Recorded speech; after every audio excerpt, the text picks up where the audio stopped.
नमस्कार सभी को राम राम। कैसे हैं आप सब? आशा है कि आप सब अच्छे होंगे।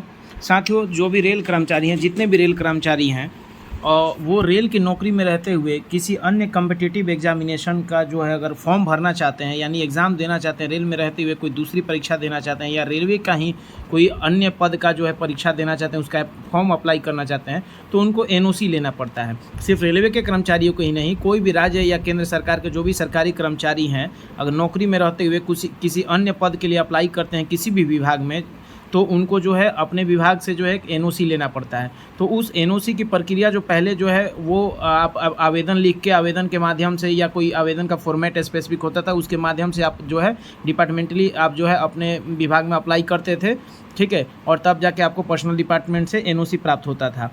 तो इस चीज़ को जो है अब थोड़ा सरल बनाते हुए अब जो है ये एचआरएमएस में ही शामिल कर दिया गया है। जो रेलवे कर्मचारी हैं उनके एचआरएमएस मॉड्यूल में ही एनओसी का भी मॉड्यूल जो है शामिल कर दिया गया है, और बहुत आसानी से आप घर बैठे जो है आपको किसी भी ऑफिस का चक्कर लगाना नहीं है, और घर बैठे ही आप जो है एनओसी के लिए अप्लाई कर सकते हैं। यहाँ बहुत सारे ऐसे कर्मचारी होते हैं जो कि रेल के नौकरी में रहते हुए ही कोई आगे की अपनी पढ़ाई करना चाहता है, हायर लेवल का। मान के चलिए कि कोई जो है 10th करके ही रेलवे की नौकरी में आ गया है, या इंटर लेवल पे रेलवे की नौकरी में आ गया है। 10th वाले को इंटर की पढ़ाई करनी है ओपन स्कूलिंग के माध्यम से, या फिर इंटर वाले को ग्रेजुएशन करना है ओपन स्कूलिंग के माध्यम, ओपन जो है तो डिस्टेंस के माध्यम से, तो करस्पॉन्डेंस कोर्स के।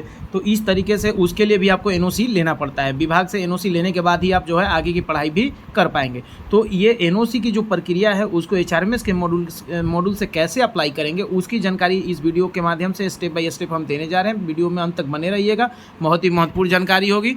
चलिए देर न करते हुए वीडियो में आगे बढ़ते हैं और आपको बताते हैं कि कैसे आप जो है अप्लाई करेंगे। जैसा कि सभी को पता है कि आप जब अपना एचआरएमएस आईडी जो कि 5 अल्फ़ाबेट का एक आईडी होता है, अल्फ़ाबेट का जो है, उससे आप जब अपना पासवर्ड के साथ में लॉगिन करते हैं, और लॉगिन करने के बाद जो है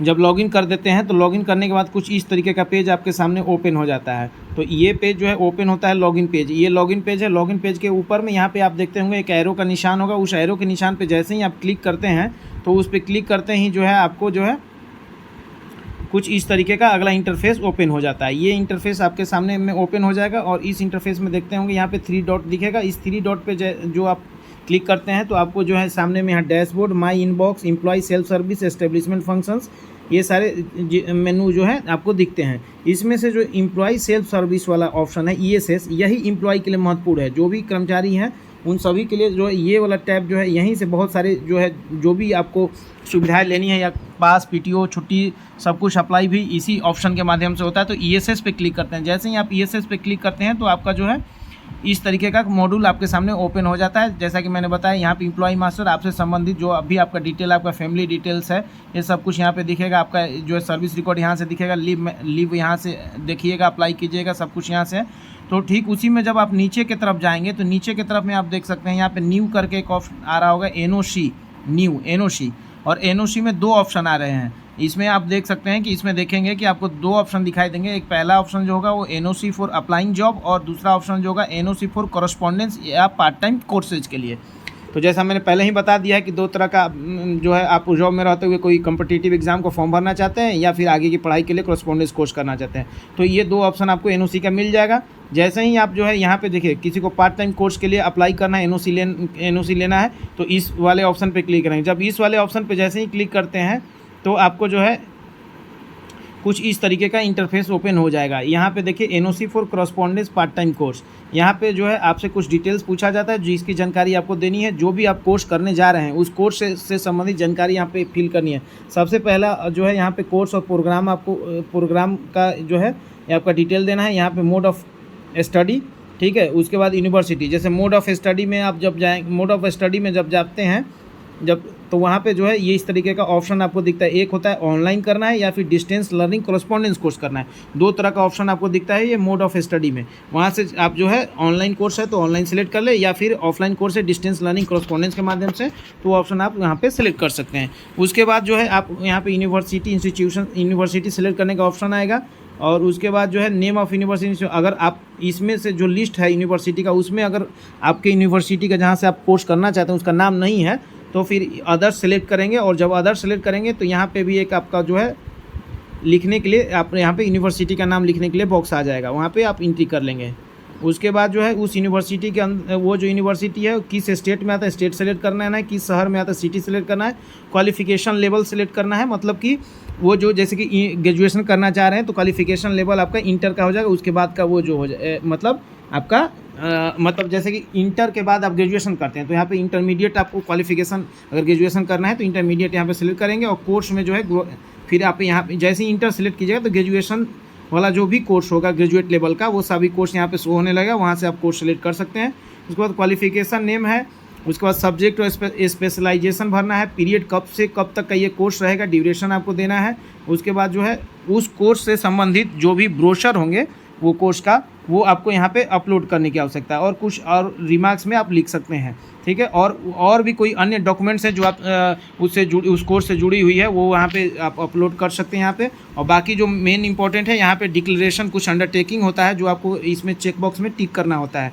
पहला होता है कि अगर आप जो है इस कोर्स को करते हैं तो आपका जो रेगुलर ड्यूटी है वो हैम्पर नहीं होगा, किसी तरह से प्रभावित नहीं होगा। आप ये भी कह रहे हैं कि आप अपना खुद का पर्सनल लीव लेके जो है एग्जामिनेशन को अटेंड करेंगे। उसके बाद जो है इस कोर्स ये कह रहे हैं कि इसमें जो है इस कोर्स करने से आपका तो इनकेस अगर ट्रांसफ़र के केस में ये कोर्स आपका जो है कोई किसी तरह का हिंड्रेंस नहीं होगा। और I will agree that the administration can withdraw the NOC at any time without assigning reason. और जो है प्रशासन स्वतंत्र है, कभी भी आपका जो है एनओसी जो है वापस ले सकती है बिना किसी कारण को दिए हुए, ठीक है। तो ये सारे ऑप्शन आप यहाँ पे डिटेल्स फिल करने के बाद अपलोड करने के बाद डॉक्यूमेंट जो है यहाँ पे submit and send to CDC आप अपना जो है डीलिंग क्लर्क के पास यहाँ पे भेज सकते हैं। फिर डीलिंग क्लर्क जो है आप प्रोसेस करेगा, वेरीफाइंग अथॉरिटी के पास जाएगा, उसके बाद जो है एक्सेप्टिंग अथॉरिटी के पास चला जाएगा और आपका एनओसी जो है वो मिल जाएगा, ठीक है। ये हुआ। जो दूसरा ऑप्शन था कि कॉम्पिटिटिव एग्जाम्स के लिए जो आपको अप्लाई करना है, तो कॉम्पिटिटिव एग्जाम वाले में जब जाएंगे यहाँ पे देखिए एनओसी फॉर अप्लाइंग जॉब, और ज़्यादातर इसी की ज़रूरत पड़ती है क्योंकि बहुत सारे नए कैंडिडेट्स हैं, बहुत सारे यंग एज के जो है साथी हैं जो रेल में आ गए हैं, या तो वो लेवल 1 के पोस्ट पे जिसको ग्रुप डी बोलते हैं लोग कॉमन लैंग्वेज में, या फिर टेक्नीशियन में है, ALP में है, फिर NTPC के माध्यम से बहुत सारा पोस्ट है, जैसे कि आपका CCTC वगैरह है, ट्रेन कलर का पोस्ट है, जूनियर कलर कम टाइपिस्ट है, बहुत सारे पोस्ट हैं। तो उस पे आते हैं और उनको किसी अन्य एग्ज़ाम का जैसे SSC का हो गया, क्या किसी राज्य का जो है सरकारी एग्ज़ाम डिपार्टमेंट का कोई फॉर्म भरना है, तो उन सब के लिए जब अप्लाई करते हैं तो अप्लाई करने के लिए आपको एनओसी लेना पड़ेगा। और एनओसी फॉर अप्लाइंग जॉब इस पर क्लिक करके आप एनओसी लेंगे। जब इस पर आप क्लिक करते हैं तो उस केस में जो है आपको कुछ इस तरीके का आपका इंटरफेस ओपन हो जाएगा। और उस इंटरफेस ओपन यहाँ देखिए इस तरीके का इंटरफेस ओपन होकर सामने में आ जाएगा। और इसमें जो है आपको सिलेक्ट करना पड़ेगा एप्लीकेशन का टाइप। आप एप्लीकेशन का टाइप में जाएंगे तो यहाँ पे दो तरह का आपको जो है ये इसमें ऑप्शन दिखेगा। पहला ऑप्शन दिखेगा कि application for permission to appear in examination में अपीयर होने के लिए परमिशन लेना है आपको एप्लीकेशन। और दूसरा है application for permission for DV interview post examination, यानी कि डॉक्यूमेंट वेरिफिकेशन, मतलब आपने जो है उसके लिखित परीक्षा जो भी है उस एग्ज़ाम का वो सभी चरण को क्लियर कर लिया है और अब उसका फाइनल डॉक्यूमेंट वेरिफिकेशन या इंटरव्यू में आपको उसको जो है पार्टिसिपेट करना है। तो उस टाइम में ये एनओसी पे आपको क्लिक करना, ऑप्शन क्लिक करना है। सो आप शुरू में जब है फॉर्म भर रहे हैं या फॉर्म भरने के बाद आपको एग्ज़ाम के लिए एनओसी चाहिए तो इस वाले ऑप्शन को आप टिक करके आगे बढ़ेंगे, ठीक है। जैसे ही आप उस पर क्लिक करते हैं तो यहाँ पर आप देखते हैं यहाँ पर ऑप्शन आता है करने के लिए कि इन केस यू हैड, यहाँ पे सिलेक्ट करने के लिए कि ये उस साल का उस ईयर का कौन से नंबर का एनओसी है।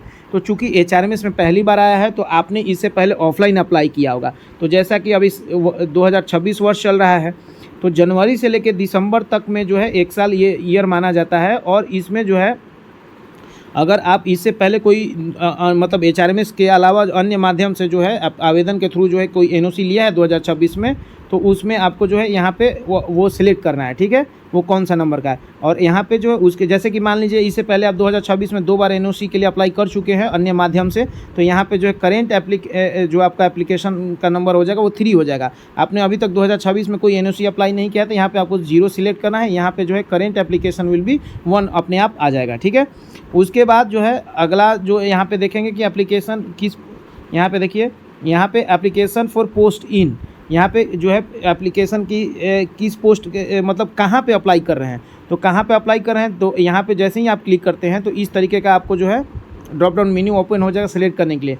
ये यूपीएससी का है या रेलवे में अप्लाई कर रहे हैं या फिर कोई पीएससी में पब्लिक सेक्टर यूनिट है या फिर ऑटोनोमस बॉडी है गवर्नमेंट कंट्रोल या फिर गवर्नमेंट डिपार्टमेंट है अदर देन रेलवे, कोई अन्य सरकारी डिपार्टमेंट जो रेलवे, यूपीएससी का अलग से ऑप्शन है, रेलवे का अलग से ऑप्शन है, और इन रेलवे के अलावा कोई अदर डिपार्टमेंट, रेलवे और यूपीएससी के अलावा गवर्नमेंट डिपार्टमेंट है जो कि ये वाला ऑप्शन आपको सिलेक्ट करना है। जैसे आपको बीपीएससी वगैरह का अभी फॉर्म जो है फिलअप हो रहा है, तो बीपीएससी का फॉर्म भरने के लिए जो आपको ये ऑप्शन आपको सिलेक्ट करना है, ठीक है। उसके बाद इस ऑप्शन को सिलेक्ट करने के बाद जो है आप यहाँ पे देख पा रहे होंगे, यहाँ पे नेम ऑफ ऑर्गेनाइजेशन, जैसे कि मान के चलिए मैं एग्जांपल के रूप में बता रहा हूँ कि आप जो अदर देन रेलवे का कोई गवर्नमेंट एग्जाम्स के लिए ऑप्शन सेलेक्ट किया आपने और वो बिहार का कोई फॉर्म है, तो और वो बिहार बीपीएससी का के द्वारा जो है कोई कंडक्ट कराया जाने वाला एग्जाम है, तो यहाँ पे Bihar public service commission name of organisation में आप मेंशन कर देंगे। या अगर मान के चलिए कि बिहार स्टाफ सिलेक्शन कमीशन है, तो यहाँ पे बिहार स्टाफ सिलेक्शन कमीशन लिख देते हैं, बिहार एसएससी जो होता है वो लिख सकते हैं। इसी तरह से एमपीपीएससी हो गया आपका, ठीक है, यूपीपीएससी हो गया। इस तरीके से अपना अपना यहाँ पे उसका नाम लिखेंगे जो ऑर्गेनाइजेशन जिसके द्वारा ये एग्ज़ाम कंडक्ट कराया जा रहा है। यहाँ पे नोटिफिकेशन नंबर, उस जो एग्ज़ाम आप फॉर्म भरने वाले हैं या भर चुके हैं उसका नोटिफिकेशन नंबर डालना है, डेट ऑफ नोटिफिकेशन, कब नोटिफिकेशन आया था, और जो है स्टार्ट, ये लास्ट डेट है नोटिफिकेशन को भरने का, जो आखिरी डेट है वो यहाँ पे लिखना है। उसके बाद यहाँ पे आपको ऑप्शन मिलेगा कि इसमें से ग्रुप सेलेक्ट करना है, जो आप फॉर्म भर रहे हैं वो कौन से ग्रुप का है। आपको भी पता है group A, group B, group C, group D, इस तरीके के 4 तरह के ग्रुप होते हैं। तो इसमें से वो, जैसे कि कोई अगर बीपीएससी के लिए, बीपीएससी सिविल सर्विसेज वाला जो बीपीएससी का फॉर्म है, जो उसके लिए अगर आप कोई अप्लाई कर रहा है तो उसमें जो है ग्रुप ए और ग्रुप बी के पोस्ट होते हैं, ठीक है। तो यहाँ पे आपको जो ग्रुप ए और ग्रुप बी दोनों ऑप्शन, यहाँ पे चारों ऑप्शन दिखेंगे। आप ये नहीं कि केवल ग्रुप ए ही सिलेक्ट कर पाएंगे, अगर ए और बी सी डी अगर चारों आप उस फॉर्म में अलग अलग पोस्ट है वो चारों ग्रुप का, तो आप जो है वहाँ पे चारों सिलेक्ट करेंगे। जैसे बीपीएससी में 2 ग्रुप का पोस्ट होता है ए और बी का, तो 2 ए और बी दोनों सिलेक्ट कर लेंगे। उसके बाद यहाँ पे जो है पे लेवल सिलेक्ट करना होता है, तो पे लेवल जैसे कि मान लीजिए एनटीपीसी का, आरआरबी एनटीपीसी का ग्रेजुएट लेवल का आप फॉर्म भर रहे हैं, तो ग्रेजुएट लेवल में स्टेशन मास्टर का जो होता है या सीसीटीएस का जो पोस्ट होता है वो लेवल 6 का होता है। लेकिन यहीं पे JAA सीनियर कलर कम टाइपिस्ट का जो पोस्ट होता है वो लेवल 6 का पोस्ट होता है। या फिर आपका ट्रेन मैनेजर का भी पोस्ट, माफ़ कीजिएगा, लेवल 5 का होता है, और ट्रेन मैनेजर का भी पोस्ट लेवल 5 का होता है। तो इस तरीके से लेवल 5 और 6 दोनों सेलेक्ट करने हैं। अगर आप बीपीएससी का फॉर्म भर रहे हैं, मान लीजिए 72वीं बीपीएससी का फॉर्म अभी भरा जा रहा है, 72वीं बीपीएससी में आप देख पा रहे होंगे कि वहाँ पे लेवल 6, लेवल 7 और लेवल 9 जो एसडीएम और डीएसपी का पोस्ट होता है, जो हायर पोस्ट है वो लेवल 9 का होता है। तो 6, 7 और 9 यहाँ पे तीनों लेवल आप सिलेक्ट कर लेंगे। जो भी आपके उस फॉर्म में जो जिस लेवल का वो पोस्ट होगा वो आपको सिलेक्ट कर लेना है। उसके बाद यहाँ पे जो है नेम ऑफ पोस्ट लिखना है, पोस्ट का नाम इसमें लिख देना है, वो कौन सा पोस्ट। अगर मान के चले कि मोर देन 1 पोस्ट है तो बहुत सारे, जैसे बीपीएससी के तहत जो निकलता है तो उसमें बहुत सारे पोस्ट होते हैं, तो एक एक पोस्ट को मेंशन करना वो जो है कठिन हो जाता है। तो मैं बताऊंगा कि आपको जब 1 से ज़्यादा या 2-3 से ज़्यादा पोस्ट होते हैं तो उसको कैसे यहाँ पे लिखेंगे नेम ऑफ पोस्ट में, वो मैं बताऊंगा अभी आगे। और उसके बाद जो है यहाँ पे कॉपी ऑफ नोटिफिकेशन, यहाँ पे नोटिफिकेशन का कॉपी, जो भी उस फॉर्म का जो फॉर्म आप अप्लाई कर रहे हैं उसका नोटिफिकेशन जो होगा, नोटिफिकेशन कॉपी का PDF यहाँ पे अपलोड करके, और यहाँ पे जो है इनिशिएट अप्रूवल प्रोसेस पे क्लिक कर देंगे तो आपके डीलिंग क्लर्क के पास चला जाएगा। फिर डीलिंग क्लर्क जो है आगे प्रोसेस करेंगे, वो वेरीफाइंग अथॉरिटी के पास जाएगा। फिर उसके बाद एक्सेप्टिंग अथॉरिटी से जैसे ही एक्सेप्ट हो जाएगा तो आपका NOC जो है आपको दिखने लगेगा। कहाँ पे दिखेगा वो भी मैं अभी आपको बता दूंगा। तो जैसे कि मैं बीपीएससी के फॉर्म के बारे में बता रहा था, तो देखिए मैं आपको समझा देता हूँ। जैसे ये देखिए, यहाँ पे मैं आपको एग्जांपल के रूप में दिखा रहा हूँ कि यहाँ पे ये देखिए government department other than railway select किया गया। यहाँ पे बीपीएससी जैसे बिहार लोक सेवा आयोग लिख दिया गया। नोटिफिकेशन का नंबर, तो जैसा कि आप सभी को पता है कि बीपीएससी में कोई स्पेसिफिक नोटिफिकेशन नहीं होता है, वहाँ पे जो है 72वीं 70वीं 71वीं इसी तरह से होता है। तो वहाँ पे देखिएगा आप, जब बीपीएससी के जो नोटिफिकेशन है उसमें लिखा हुआ देखिएगा आपको एकीकृत 72वीं संयुक्त प्रारंभिक, ठीक है, प्रतियोगिता परीक्षा, तो वो यहाँ पे आपको लिख दिए। उसके बाद जो है डेट ऑफ नोटिफिकेशन जो आया होगा, डेट ऑफ नोटिफिकेशन लिख देंगे।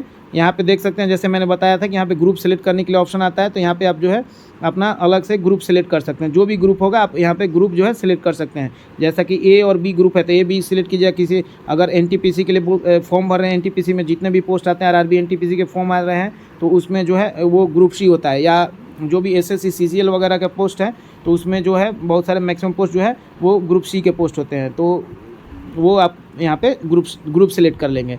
उसके बाद मैंने बताया था कि अगर 2-3 से ज़्यादा पद हैं तो उसको नेम ऑफ पोस्ट में कहाँ कैसे लिखें। तो जैसे कि जैसे बीपीएससी जो है इसमें बहुत सारे पोस्ट हैं, इससे ज़्यादा पोस्ट कहीं पे आपको दिखेगा नहीं। तो इसमें आप एक ऐसे लिख सकते हैं कि एकीकृत 72वीं संयुक्त प्रारंभिक प्रतियोगिता परीक्षा के अंतर्गत विभिन्न पद, मतलब कि वेरियस पोस्ट, इंग्लिश में जैसे बोला जाए तो वेरियस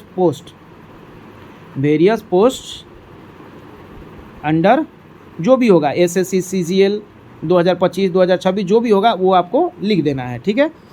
उसके बाद आपके यहाँ पे लेवल जो है, पे लेवल जो है उसका सेलेक्ट कर लेना। बाकी आपको मैंने बताया ही था कि यहाँ पे इस तरीके से जो है नोटिफिकेशन को अपलोड करना है। यहाँ व्यू का ऑप्शन आएगा, जब आप अपलोड कर देंगे देख सकते हैं, और जो है इस पर इनिशियल अप्रूवल प्रोसेस पे क्लिक करके आप सबमिट कर देंगे। जब फाइनली सबमिट हो जाएगा तो वो यहाँ पे आपको जो है इस तरीके से दिखने लगेगा। यहाँ पे देखिए प्रीवियस एनओसी एप्लीकेशन हिस्ट्री जो उसी पेज में आपको दिखेगा, जैसे कि अभी जस्ट अप्लाई किया गया तो 2026 यहाँ देख सकते हैं।